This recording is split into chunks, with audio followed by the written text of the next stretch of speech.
Okay, Nick Dutch here yet again, giving you more divine tarot talk, more wisdom from the ancient and arcane book of Thoth, the Tarot. And today we're looking at the Devil card. This is again one of the many feared cards of the Tarot. And this is probably the only one which you've actually got a reason to be afraid of. Not because this is a devil figure. Not because it's a winged being and therefore somehow of a variety of spiritual or supernatural nature, and the fact that the wings are those of a bat or some other creature of the night, so to speak, some other kind of dragon-like a being, which you can tell because it's got little claws on the wings.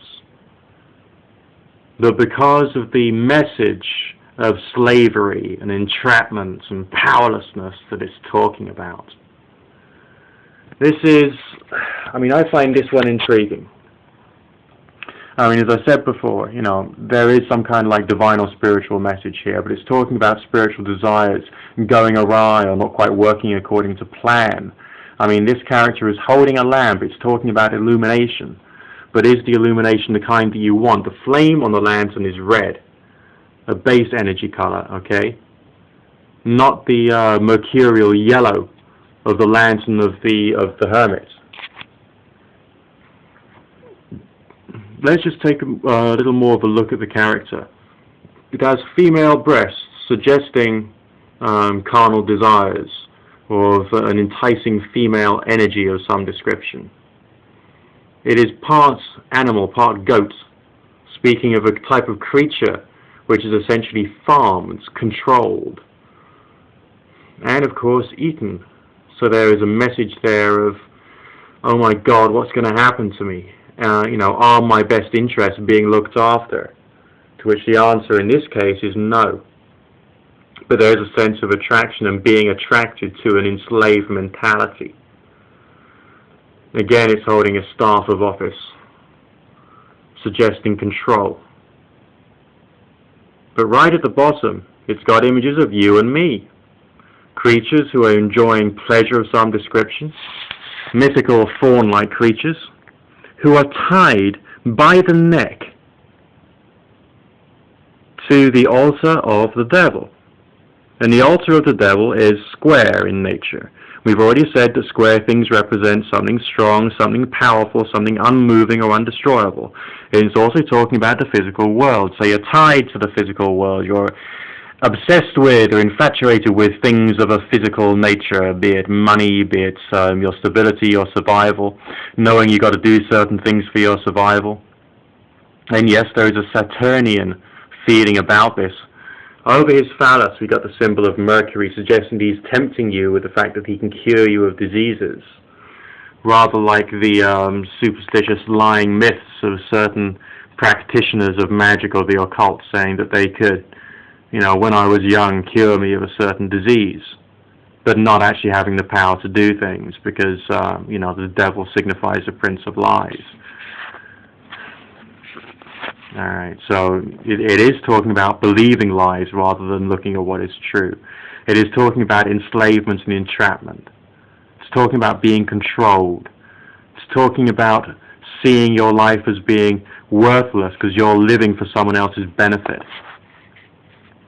And somehow this is communicated to you as being divine, being beneficial, like maybe the work ethic itself. We've all been in jobs which we've absolutely hated, but have had to stick to for a certain period of time, just because we needed to survive. Powerlessness. Complete powerlessness. Needing the money so you can pay your rents, pay your bills, pay your council tax.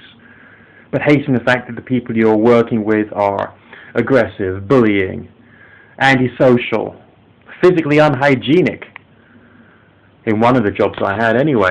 In that job I was definitely under the Saturnian power that is this, demonstrated by this devil card, tempting me with the idea of, no, we can heal you of the fact that you need to pay your rent, we can give you the money that you need to do that. But there's a price, and the price is, you've got to become our slaves. You've got to do as you're told, believe our lies, absorb our cultural indoctrination, our corporate bullshit. God, it even looks like one of my previous employers. Okay, just joking there. Okay, don't take me too seriously. But you can tell that, that the power that this creature is trying to express to you. And of course, the 15th card of the tarot. 1 plus 5 equals 6. So there's another message here. 6, maybe 666 or 616 from Revelations. The number of the beast, or the mark of the beast, as some people might call it.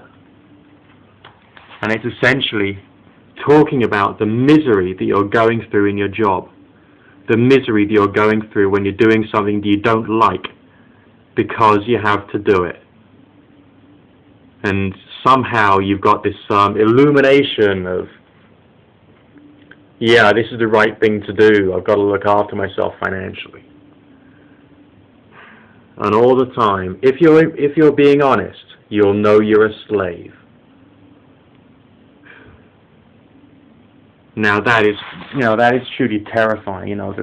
The devil brings knowledge in some ways. I mean, it does speak of the power of the planet Saturn, and the power of the planet Saturn is talking about wisdom. But whether this wisdom is the kind of wisdom you actually want to accept, whether this wisdom is the kind of wisdom that you would like to hear, that's another matter entirely.